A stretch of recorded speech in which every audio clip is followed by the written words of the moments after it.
परमात्मा की प्रतीक्षा। परमात्मा प्राप्ति की प्रतीक्षा को कैसे खत्म करें? सत्संगत जी, चलिए जानते हैं इस आध्यात्मिक सत्संग विचार के माध्यम से। सत्संगत जी, मनुष्य जन्म से ही कुछ न कुछ पाने की इच्छा रखता है। धन, प्रसिद्धि, परिवार, सुख सुविधाएं, इन सब की प्राप्ति के लिए वह जीवन भर प्रयास करता है। लेकिन जब यह सुबह मिलने के बाद भी मन को शांति नहीं मिलती, तब वह एक और गहरी खोज की ओर बढ़ता है। यह खोज है परमात्मा की प्रतीक्षा।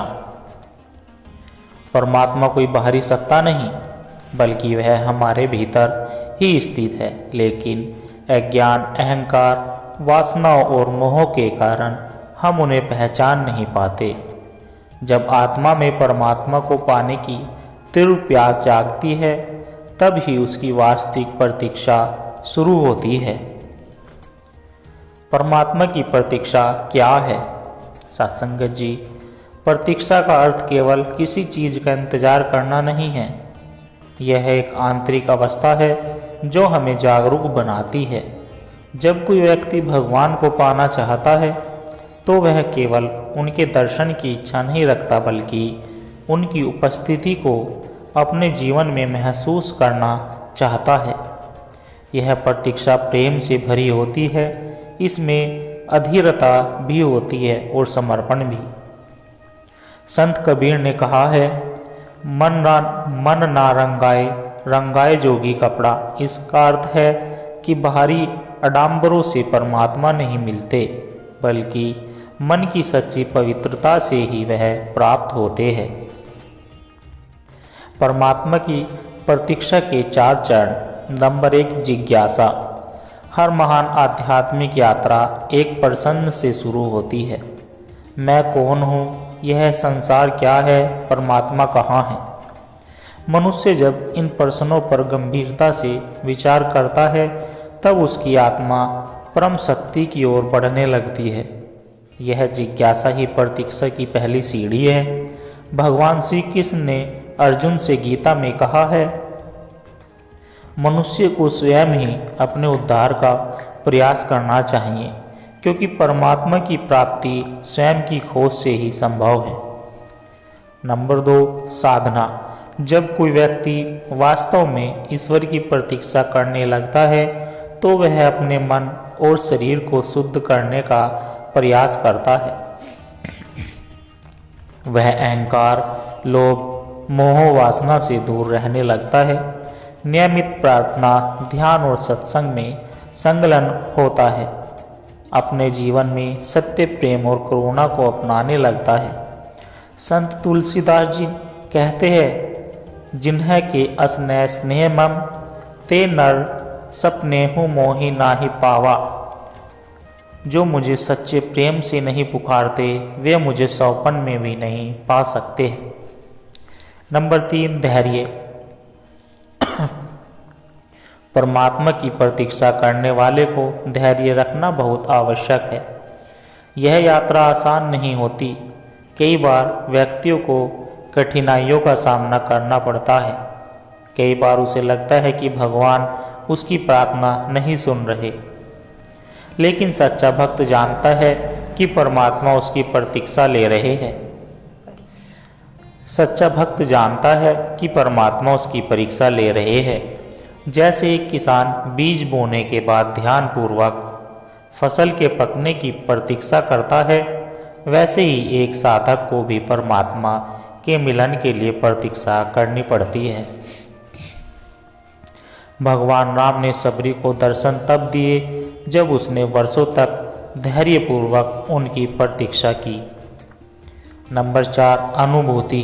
परमात्मा का मिलन। जब भक्त की प्रतीक्षा पूर्ण हो जाती है, तब उसे परमात्मा की अनुभूति होती है। यह अनुभूति किसी बाहरी रूप में नहीं, बल्कि हृदय में होती है। मीराबाई ने श्री कृष्ण को पाने के लिए अपना पूरा जीवन समर्पित कर दिया। उन्होंने हर क्षण अपने प्रभु की प्रतीक्षा की। अनंत उनकी आत्मा श्री कृष्ण में विलीन हो गई। श्री कृष्ण ने गीता में कहा, यो माँ भजती सदा भक्ताय तस्या है सुलभ, पर जो मुझे सच्चे हृदय से भजता है मैं उसके लिए सुलभ हो जाता हूँ। सच्ची भक्ति कैसे करें? भगवान को पाने की तीव्र इच्छा रखे, लेकिन किसी स्वार्थ के लिए नहीं बल्कि प्रेम से। ध्यान और साधना करे, मन को शांत करे ताकि परमात्मा की अनुभूति हो सके। अहंकार छोड़े, जब तक मैं रहेगा तब तक भगवान नहीं आएंगे। धैर्य रखे, परमात्मा किसी को छोड़ते नहीं, लेकिन वे हमें तब मिलते हैं जब हम पूरी तरह तैयार हो जाते हैं। संतों की संगति करे, सत्संग और सतगुरु का मार्गदर्शन परमात्मा तक पहुंचाने में सहायक होता है। परमात्मा की प्रतीक्षा केवल एक भाव नहीं बल्कि एक संपूर्ण साधना है। यह प्रतीक्षा में सांसारिक मोह से मुक्त करके ईश्वर से जोड़ती है। जब भक्त पूरी श्रद्धा और प्रेम और धैर्य के साथ ईश्वर का स्मरण करता है तो एक दिन उसे परमात्मा का साक्षात्कार अवश्य होता है। प्रभु मिलेंगे पर कब, यह भक्त की प्रतीक्षा पर निर्भर करता है। अगर प्रतीक्षा सच्ची है तो परमात्मा को आना ही पड़ेगा। जिन खोजा तिन पाया गहरे पानी पेट, मैं बेपुरा बूढ़न डरा राह किनारे बैठ। सासंगत जी, सत्य की खोज। गौरव एक साधारण युवक था, लेकिन उसकी जिज्ञासा असाधारण थी। जीवन का उद्देश्य क्या है, मृत्यु के बाद क्या होता है, आत्मा क्या है, ये प्रश्न उसकी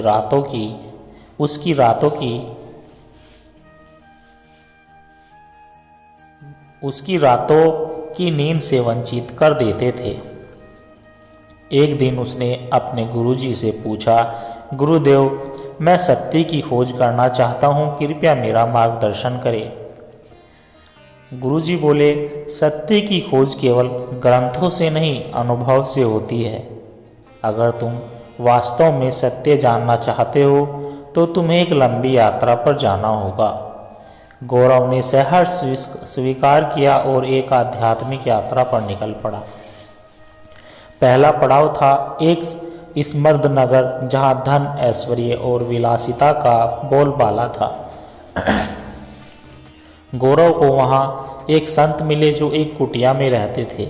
गौरव ने उनसे पूछा, महाराज, क्या धन से शांति मिल सकती है? संत ने एक सोने की मूर्ति दिखाते हुए कहा, इससे पूछो कि क्या इसे शांति मिली।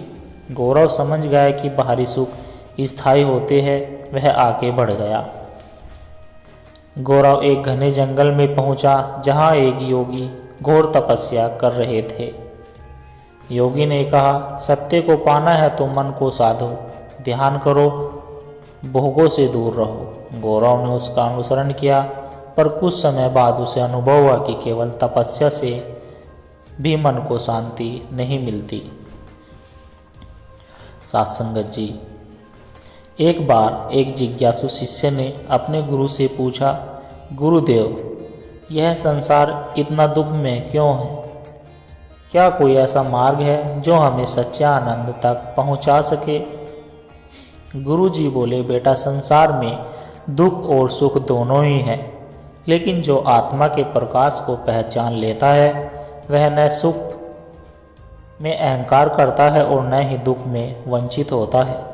शिष्य ने पुनः पूछा, लेकिन गुरुदेव, आत्मा का प्रकाश कैसे प्राप्त किया जा सकता है? गुरुजी ने एक दीपक जलाया और समझाया, जब यह दीपक बुझेगा तब केवल अंधकार दिखाई देता है, लेकिन जब इसे प्रज्वलित किया जाता है तो चारों ओर प्रकाश फैल जाता है। इसी प्रकार जब आत्मा ज्ञान, मोह और अहंकार के अंधकार में होती है तब व्यक्ति दुखी रहता है, लेकिन जब ज्ञान, भक्ति और सत्संग रूपी प्रकाश जलता है तब जीवन में आनंदमय हो जाता है। शिष्य ने विनम्रता से कहा, गुरुदेव, सत्संग का इस ज्ञान में क्या स्थान है? गुरुजी बोले, सत्संग वह पवित्र संगति है जहाँ आत्मा का दीपक प्रज्वलित होता है। जब हम सत्संग में बैठते हैं, संतों के वचनों को सुनते हैं, तो हमारा मन निर्मल होने लगता है। अहंकार, वासनाएं और मोह धीरे धीरे समाप्त होने लगते हैं और आत्मा का प्रकाश स्वतः प्रकट हो जाता है। ठीक उसी प्रकार जैसे कोयले का टुकड़ा जब अग्नि के संपर्क में आता है तो वह स्वयं भी दहकने लगता है, ऐसे ही जब हम संतों के साथ रहते हैं तो उनकी दिव्यता हमें भी प्रकाशित कर देती है। शिष्य ने गुरु के चरणों में सिर झुकाया और कहा, गुरुदेव, अब मैं समझ गया कि सच्चा आनंद भौतिक वस्तुओं में नहीं बल्कि आत्मा के प्रकाश में है। गुरुजी ने आशीर्वाद दिया और कहा, सत्संग, सेवा और सुमरन, इन तीनों से आत्मा का प्रकाश प्रकट होता है। इनका पालन करो और सदा आनंद में रहो। इस प्रकार वह शिष्य अपने जीवन में सत्संग के महत्व को समझकर आत्मिक आनंद की ओर बढ़ चला।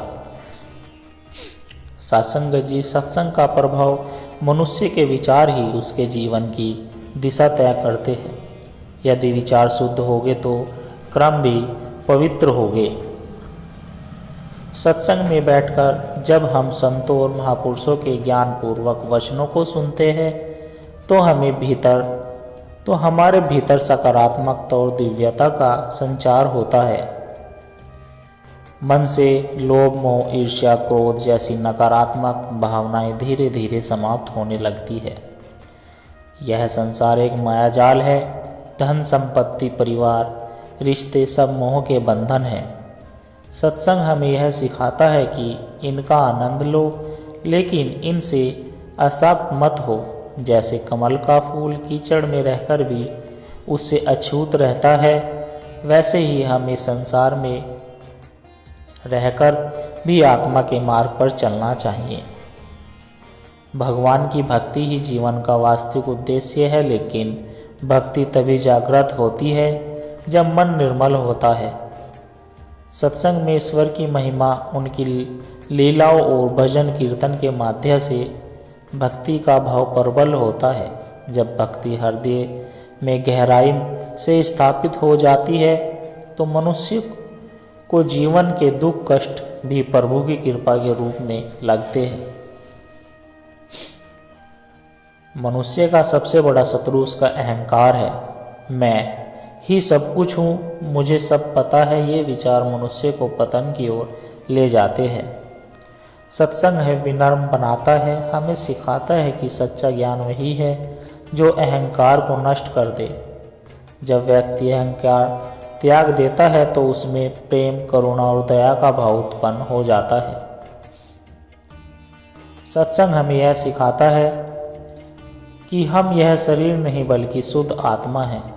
शरीर नश्वर है लेकिन आत्मा अमर है। जब यह समझ हमारे भीतर बैठ जाती है तो हम मृत्यु के भय से मुक्त हो जाते हैं। सत्संग हमें मोक्ष का मार्ग दिखाता है जिससे हम जन्म मृत्यु के चक्र से मुक्त हो सकते हैं। सत्संग के बिना जीवन अधूरा है। सत्संगत जी, एक बार एक शिष्य ने अपने गुरु से पूछा, गुरुदेव, सत्संग क्यों आवश्यक है?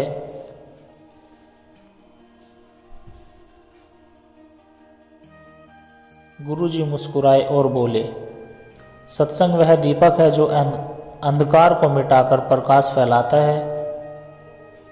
यदि तुम एक कमरा बंद कर दो तो धीरे धीरे वहाँ दुर्गंध भर जाएगी, लेकिन यदि तुम खिड़कियाँ खोल दोगे तो ताज़ी हवा अंदर आएगी और वातावरण स्वच्छ हो जाएगा।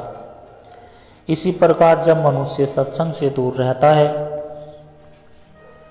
तो उसके मन में वासनाएं, लोभ, अहंकार और मोह घर कर लेते हैं।